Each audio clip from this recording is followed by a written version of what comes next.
친구들을 선택하면서 친구들을 사귀게 됩니다.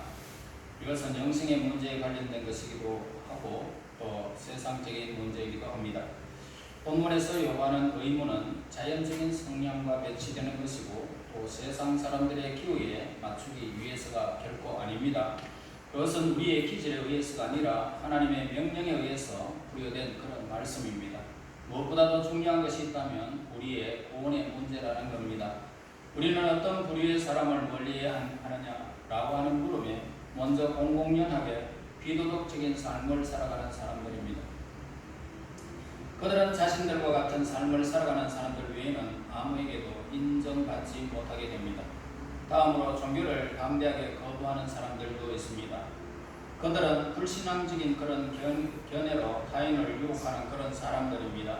우리는 마땅히 이런 악한 사람들의 길에 피해야만 합니다. 물론 하나님을 사랑하지도 아니하고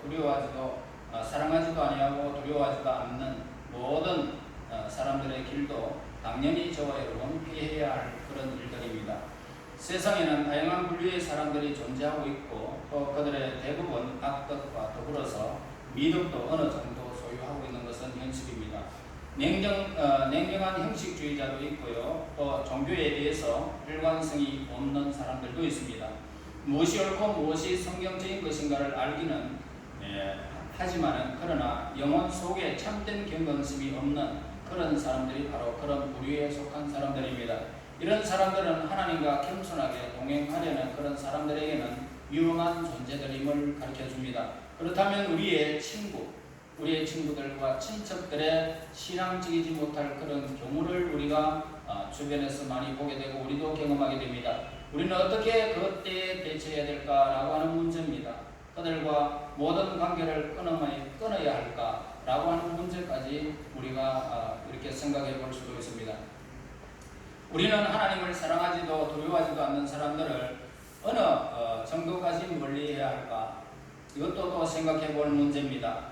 만약 하나님의 말씀이 참 하나님을 영접하지 않는 사람들과 절대적이고도 영원한 절교를 요구한다면 그리고 그것이 분명히 입증될 수만 있다면 우리는 마땅히 그 명령에 순종해야 할 것입니다.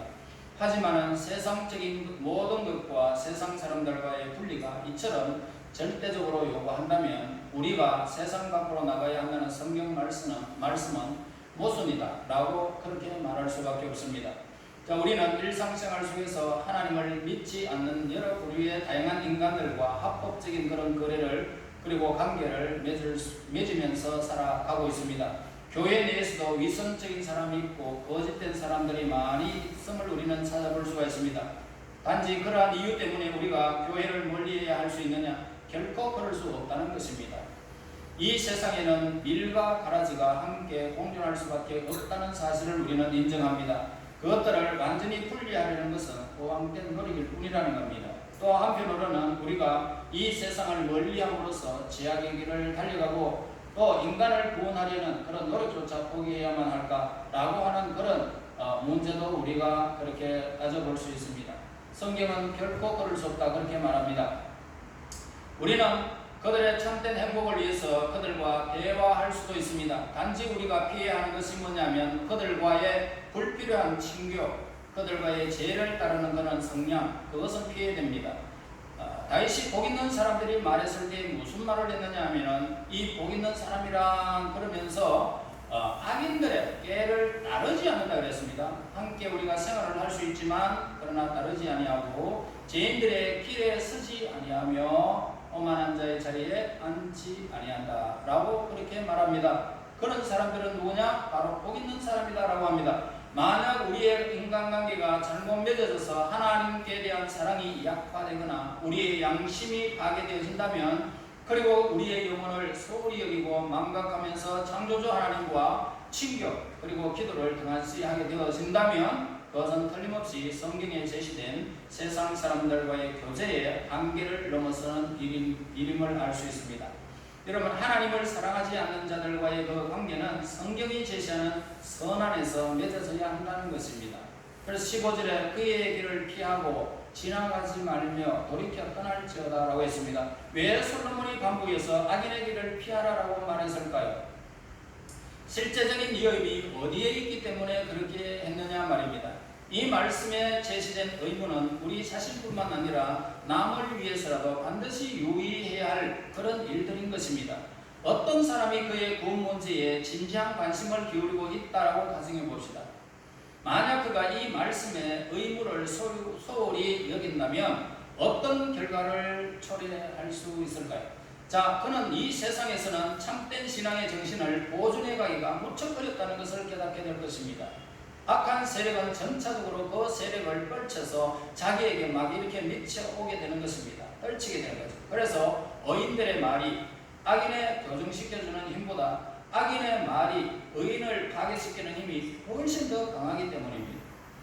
자, 이것은 마치 건강한 사람과 병자가 접촉했을 때 어떻습니까? 병자가 건강한 사람에게 의해서 회복되기보다는 건강한 사람이 병자에 의해서 병들기 쉽다라는 것입니다. 불신앙적인 사람들이 그리스도인들에게 커다란 장애가 되는 것은 한 가지 이유가 있습니다. 만약 우리 그리스도인들이 양심의 명령을 포기하지 않으면 사람들로부터 조롱을 받지 않을 수 있습니다. 만약 죄인들이 성도들의 악한 길로만 인도하지 않는다면 성도가 죄인들과 함께 어울리는 것도 별로 위험하지 않을 것입니다. 하지만은 이는 불가능하다는 것입니다. 전염병이 있는데 전염병이 있는 사람과 건강한 사람이 모였을 때에 오늘 그 병에 전달하면 건강한 사람이 어느 한순간에 완전히 그냥 그 병에 노출되어지는 것입니다. 똑같은 병에 걸린다는 거죠. 그러니까 악한 사람과 어울리지만은 한 자리에서 그것을 피하지 아니하고 그들과 함께 모든 것을 나누게 되어진다면 그들의 습관, 그들의 잘못된 경건함, 불신앙, 그걸 내가 고스란히 신앙인들이 그렇게 받아서 비슷한 사람이 된다는 겁니다. 슬프게도 선인이 그의 친구들을 하나님께로 인도하려는 열망보다는 악인이 선인을 방황하게 하고 유혹하게 하는 힘이 얼마나 강한지 모릅니다. 많은 사람들이 영원한 안식을 느끼고 감격한 후에 그의 신앙을 경멸하고 조롱하는 사람들, 그리고 그의 신앙 경험을 무시하는 사람들과 사귐으로써 결정적인 피해를 입곤 한다는 겁니다. 만약 우리가 진지하게 하나님을 섬기려고 한다면 악한 친구들은 우리를 분명히 네가 뭐 예수 믿는다고 그러면서 공격합니다. 그러나 무엇보다도 우리가 15절의 말씀의 명령에 순종해야 하는 가장 중요한 이유는 사악한 사람들에 의해서 우리의 구원에 위태롭게 된다는 것입니다. 그래서 잠언저서는 우리에게 다음과 같이 교훈을 하고 있습니다. 잠언 13장 20절에 지혜로운 자와 동행하면 지혜를 얻고 미련한 자와 사귀면 해를 받느니라 라고 했습니다. 18절 보세요. 의인의 길은 돋는 햇살 같아서 크게 빛나 한낮의 강명에 이르거니와 의인의 특징을 오늘 여기에서 말씀하고 있습니다. 의인은 인간에 대한 하나님의 통치를 따르는 그런 사람이 의인입니다. 하나님의 말씀에 따른다는 것입니다.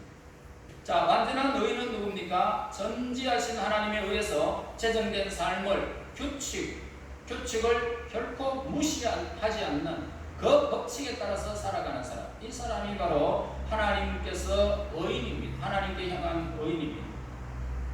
그래서 이러한 삶을 사는 사람은 어떻습니까? 이 세상에서 하나님의 법칙을 따라서 살아가는 사람들이 이 세상에는 의인이다라고 하지만 이런 사람은 한 사람도 존재하지 않는다는 겁니다.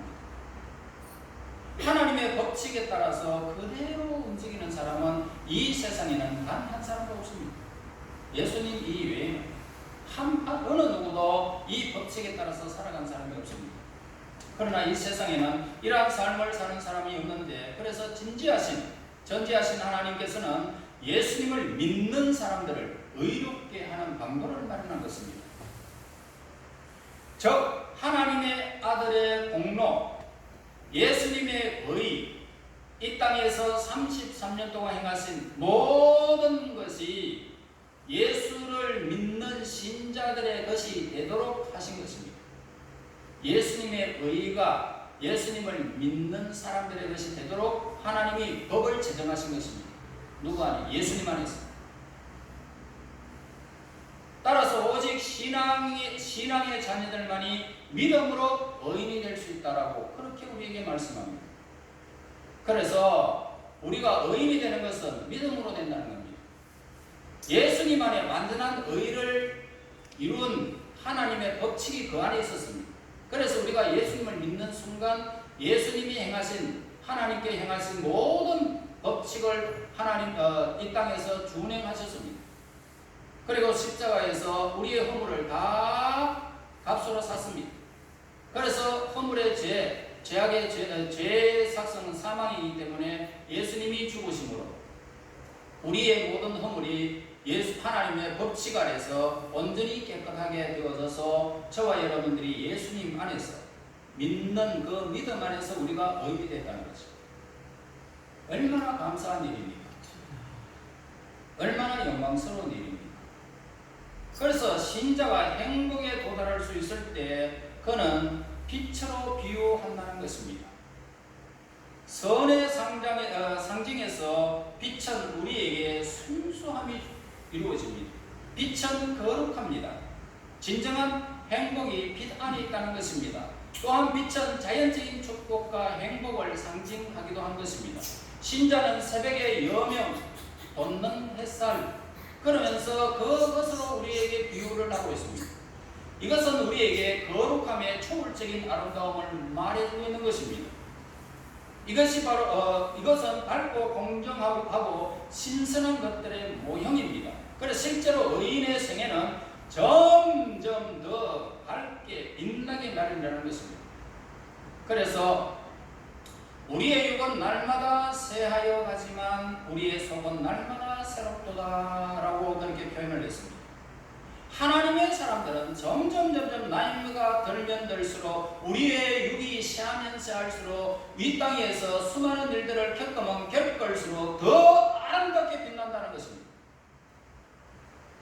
그래서 실제로 의인의 생애는 점점 더 밝은 빛으로 나가게 됩니다. 빛이 있으면 성장은 하나님의 법칙입니다. 나이가 들면 들수록 하나님의 빛이 더 강렬하게 되어 비칠 것이고 우리는 점점 하나님의 사람으로 성장해 갈 것입니다. 처음 거듭났을 때의 신자는 마치 아기와도 같은 것입니다. 그러나 점점 왕성해지고 성장하는 것은 아이들이라는 것입니다. 점점 성장합니다. 만약에 성장이 없다면 그곳에는 무엇이 없다? 생명이 없다는 것입니다. 그래서 성경의 에베소서 4장 13절에 예수 그리스도의 장성한 분량에까지 성장함을 우리에게 말씀해 주고 있습니다. 그래서 저와 여러분 예수님의 그 장성한 분량에까지 성장하는 것이 바로 궁극적인 우리 성도들의 그런 목표라는 것입니다. 모든 하나님의 자녀는 여기에까지 이르기까지 성장을 중단해서는 안 된다는 것입니다. 모든 존재는 그 자신의 내적 본성을 따라서 성장하게 마련인 것입니다. 그래서 하나님의 자녀들도 마찬가지입니다. 18절에서는 이러한 성도의 성장에 관해서 빛으로 말해주고 있지 않습니까? 모든 성장 과정에서처럼 성도의 성장은 어떻습니까? 한꺼번에 하나님께서 능력을 해가지고 확 어떻게 뻥튀기처럼 그렇게 되는 것이 아니라 점진적인 성장을 우리에게 말해주고 있는 것입니다. 처음에는 이 말씀이 알아듣지 못했는데 점차 그 말씀이 알아서가고 내가 하나님과 예수님과 성령과 교회와 또 내가 성도 간의 교제와 수많은 일들을 내가 경험하면서 점점 내가 장성해가는 모습을 스스로 보게 되고 느끼게 되는 것입니다. 이 점진적인 것입니다. 그리고 때로는 일시적 퇴보를 거쳐서 성장하기도 합니다. 어떤 사람을 보면서 실망도 합니다. 그러면서 퇴보했다가 다시 또 성장하고, 다시 말해서 때로는 성도는 퇴보하는 것처럼 보일 뿐이지 퇴보가 아니라는 것입니다. 그러나 일식 후에 어떻습니까? 일식 후에 태양은 어떻습니까? 더 빛나는 것처럼 성도는 퇴보 후에 더 광채를 발하게 된다는 것입니다. 본문에서 두 가지 개념이 나오는데 즉 성장과 완전이라는 것을 말해주고 있는데요. 성도의 현세에서나 내세에서 동일하다라는 있다라는 것을 우리에게 가르쳐 줍니다. 만약 우리가 믿음을 갖고 있다면 우리는 이미 무엇을 소유하고 있습니까? 영생을 소유한 사람입니다. 무슨 일을 당해도 그는 영생할 것입니다. 즉 하늘나라에서 완성될 영원한 삶을 의미하고 그리고 그 영원한 삶을 소유한 사람이라는 것입니다. 성도의 특징이 있다면 뭡니까? 계속 성장하는 생명과 빛이 있다는 것입니다. 인간 안에는 신적인 생명이 성장한다는 것은 아주 중요한 일이라는 것입니다. 내 속에서 신적인 영이, 신적인 생명이, 하나님의 생명이 성장하고 있다는 것은 아주 중요한 일입니다. 우리는 성도로서 반드시 성장을 추구해야 하는 것입니다. 부모가 자녀의 성장을 고대하는 것은 당연한 거잖아요. 아이가 크지도 않으려고 난쟁이처럼 가만히 있으면 어떡하겠습니까? 자꾸 막 옆으로 벌어지든지 위로 올라가든지 어찌되기나 커야 됩니다. 이 생명이 있으면 그렇게 됩니다. 막 옆으로 퍼지든지 말든지 막 하여튼 생명이 있으면 막 퍼지든지 올라가든지 한다. 그러니까 부모가 자식의 성장에 대단한 관심을 갖고 있지 않습니까? 하나님 마찬가지입니다. 여러분들이 성도로서 하나님의 사람으로 자꾸만 성장하기를 하나님 원하십니다. 그래서 하나님은 풍성한 말씀으로 여러분들에게 막 주는 거예요. 받아 먹어라. 먹고 또 성장해라. 하나님이 말씀을 날마다 주는 것입니다. 또한 농부가 밭에 뿌린 씨앗을 성장하기를 고대하면서 사람들은 태양이 점점 밝게 빛나서 중천에 떠오르기를 기다리고 있습니다. 사도 바울은 에베소 교인들을 위해서 다음과 같은 기도를 드리게 됩니다. 즉 그들의 속사람이 성령에 의해서 더욱 강건해지도록, 그들이 사랑의 기초를 갖출 수 있도록, 그들이 예수의 사랑을 더욱 충분하게 이해할 수 있도록, 그리고 그들이 하나님의 풍부함으로 가득 찰 수 있도록 기도를 드리게 됩니다. 한편으로 사도 바울은 이렇게 다음과 같은 근거를 하고 있는데, 에베소서 4장 14절 15절에서 이제부터 어린아이가 되지 아니하며 사람의 속임수와 한산 유혹에 빠져 온갖 교훈의 풍주에 밀려 요동하지 않게 하려 함이라. 오직 사랑 안에서 참된 것을 하여 범사의 그에게까지 예수님께까지 자랄지어다. 그는 머리니 곧 그리스도 예수라라고 말씀하셨습니다. 에베소 4장 13절에 온전한 사람을 이루어 그리스도의 장성한 분량에 충만한 데까지 이르리니 라고 했습니다. 이러한 말씀도 역시 성장의 가능성을 내포하고 있는 것입니다. 또한 사도 바울은 골로새 교인들을 위해서도 다음과 같이 강구를 하고 있는데요. 골로새서 1장 9절에서 11절에 말씀합니다. 이로써 우리도 듣던 날부터 너희를 위하여 기도하기를 그치지 아니하고 고하노니 너희로 하여금 모든 신령한 지혜와 총명에 하나님의 뜻을 아는 것으로 채우게 하시고 주께 합당하게 행하여 범사에 기쁘시게 하고 모든 선한 일에 열매를 맺게 하시며 하나님을 아는 것에 자라게 하시고 그의 영광의 힘을 따라 모든 능력으로 능하게 하시며 기쁨으로 모든 겸비임과 오래 참음에 이르게 하시고 라고 했습니다. 그러면 우리는 우리 자신의 성장에 대해서 얼마나 관심을 기울이고 있는지 생각해 보아야 됩니다. 우리는 하나님의 자녀로서 나이가 먹으면 먹을수록 순수하고 거룩하신 하나님과 더욱 친교를 누리면서 악한 것들을 점호해 왔는가 하고 있는 이것을 우리가 생각해 봐야 됩니다. 그리고 이전보다 더욱 내가 겸손해지고 있는가, 더욱 하나님을 내가 사랑하고 있는가, 더욱 온유하고 용서를 잘하는 사람인가, 더욱 예수님을 닮아가고 있는 사람인가, 이런 것들을 우리가 한번 자신에게 또 심사숙고해야 됩니다. 온전함은 하늘나라에서 성도의 삶의 특징이라는 것입니다. 현세에서의 성장이 있고 내세에서는 완전함이 이루어진다는 것입니다. 여러분, 그리고 내세에서 완성은 현세에서의 성장에 따라서 그 나라의 완성도가 결정되어진다는 것입니다. 우리는 흔히 내세에서의 완성을 현세에서의 성장과 분리시켜 생각하는 사람들도 있습니다. 그저 이 땅에서 그럭저럭 살다가 저 하늘에서 내가 행복하게 살지 천만의 만만의 말씀. 내가 이 땅에 신앙을 소유하고 이 땅에서 내가 성장이 없다면 저 나라에 똑같다는 거예요. 여러분, 심각한 문제입니다.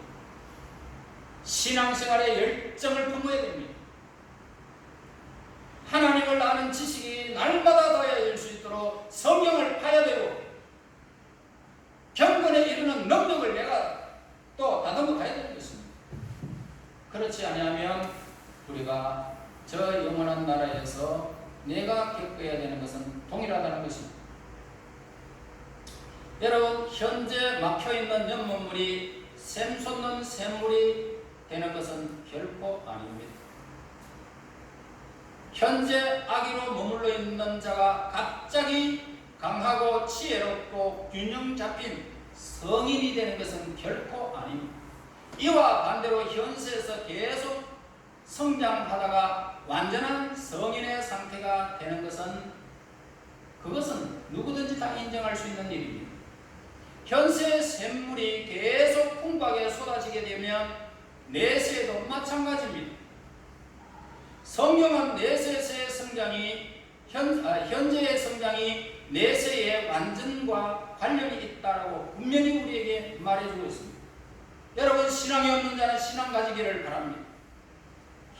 강하게 더 열정적으로 하나님을 향해야 되는 것입니다. 그래야 내세에서 얻어져야 하는 그 영광은 여러분들에게 동일하게 누리게 되는 것입니다. 우리가 맞이할 수 있는 그 나라에서의 완전함은 얼마나 영광스러웠는지 성경은 우리에게 증언하고 있습니다. 거기에는 죄가 없습니다. 예수님이 우리를 안 것처럼 우리도 온전히 예수님을 알게 될 것입니다. 우리가 사랑을 받은 것처럼 우리가 사랑할 것이고 하나님의 평화를 저와 여러분들이 소유하게 될 것입니다. 우리 모두는 이 완전한 날에 도달하게 될 것입니다. 하늘나라에는 결코 불완전한 사람은 한 사람도 없을 것입니다. 그러므로 하지만 이 땅에서 많이 성장한 자는 내세에서도 더 큰 능력을 소유한 자로 더 큰 완전함이 그 속에 머물게 될 것입니다. 이 땅에서 신실한 자들은 내세에서도 더 큰 믿음을 소유하게 될 것입니다. 이제 우리 모두 보이지 않는 내세를 위하여 열심을 품어야 할 것입니다. 열심을 품어야 됩니다. 예수님을 섬기면서 성장해야 할 것이고 말씀에 따라서 우리의 삶을 세워가야 할 것입니다. 그 영광의 면류관은 그들의 것입니다. 여러분, 아무나에게 그럭저럭 하는 자에게 하나님은 그렇게 하시지 않습니다. 심은 대로 거둔다는 겁니다. 여러분, 무엇을 심으시렵니까? 이 세상에 여러분들을 위해서 심는다면 썩어질 것을 거두게 될 것이고 내세를 위하여 하나님의 나라를 위하여 심는 자는 그대로 영생을 거두게 될 것인데, 하나님은 바울 사도와 같이 의의 면류관, 생명의 면류관이 그에게 준비된 것처럼 우리도 선한 싸움 싸우고 우리의 삶을 하나님께로 향하여 열정을 품고 성장하게 되어진다면 그 영광은 그대의 것이 될 것입니다. 오늘 여기에 모인 모든 사람들, 이제 하나님의 백성으로서 열심을 품으시고 내가 그리스도의 장성한 분량까지 성장할 수 있는 이 놀라운 계기가 오늘 우리에게 주어졌다면 감사하며 사모하다가 우리가 예수 그리스도의 분량에까지 성장하는 놀라운 경험을 하면서 이 땅 위에서 내세를 준비하여 그 영광의 면류관의 주인공들이 되시기를 예수님 이름으로 축원합니다. 아멘. 하나님 은혜 감사합니다. 하나님 감사합니다. 영광의 나라에 저희들이 내세를 향하여 준비할 수 있는 믿음의 용사들을 되기를 원합니다. 완전함이 우리 하나님께 싸움에 예수 그리스도 안에 있는 의의 역사를 따라서 저희들이 세워지기를 원합니다. 이제 하나님, 무엇으로 심든지 그대로 거두는 이 법칙 아래 저희들이 이 땅에서 열정을 품고 주 예수 그리스도 안에서 하나님의 자녀로서 온전함을 갈망하며 하나님 열정적으로 성장하여 하나님의 거룩한 의의 기업을 누릴 수 있는 하나님의 사람들 되게 하옵소서. 예수님 이름으로 기도하옵나이다. 아멘. 아멘.